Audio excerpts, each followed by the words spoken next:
بشارة حلوة للي بيعمل حملات مبيعات في السوق اليمني عن طريق تطبيق المراسلات. حاب أقول لك أنك الآن تقدر تقيس منو اللي اشترى منك عن طريق مدير الإعلانات. ظهرت في الآونة الأخيرة تحديثات في مدير الإعلانات عندما تجي تعمل حملة مبيعات وتخلي هدف التحويل تطبيقات المراسلة ماسنجر وإنستغرام وواتساب. في عندك هدف أداء ظاهر جديد الذي هو زيادة عدد المبيعات أو زيادة عدد التحويلات عن طريق تطبيقات المراسلة. إيش معنى الخبر ذا؟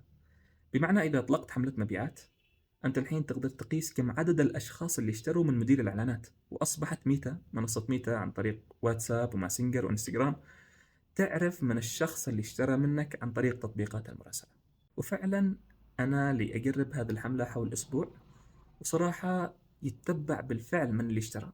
بمعنى أنه أنا عندي عملاء اشتروا ويظهر عندي زيادة عملية شراء، تظهر عندي كمية عمليات الشراء داخل مدير الإعلانات. بمعنى أنه الحين بيفهم ويحلل من الدردشة عن طريق الذكاء الاصطناعي بينك أنت والعميل، ويعرف العميل اللي غلق ويعرف العميل اللي اشترى. وبالمناسبة هذه بتعمل نقلة نوعية حرفيا في مجال الإعلانات خاصة في سوقنا اليمني. والآن أصبح لمنصة ميتا المعرفة والقدرة الكافية والتقنية الكبيرة أنها تعرف من الجمهور المشتري، وكذلك تعرف من هو جمهورك اللي بيشتري أصلا. بمعنى لو جاء شخص واشترى وعرفت أنه هذا الشخص اشترى، بتروح ميتا نفسها ومنصة الإعلانات تجيب لك جمهور مشابه لهذا الجمهور، وبهذه الطريقة أنت توصل للناس اللي تحتاجهم بالضبط دون ما أنك تجلس تقرب هنا وهنا وتضيع ميزانيتك للأرض.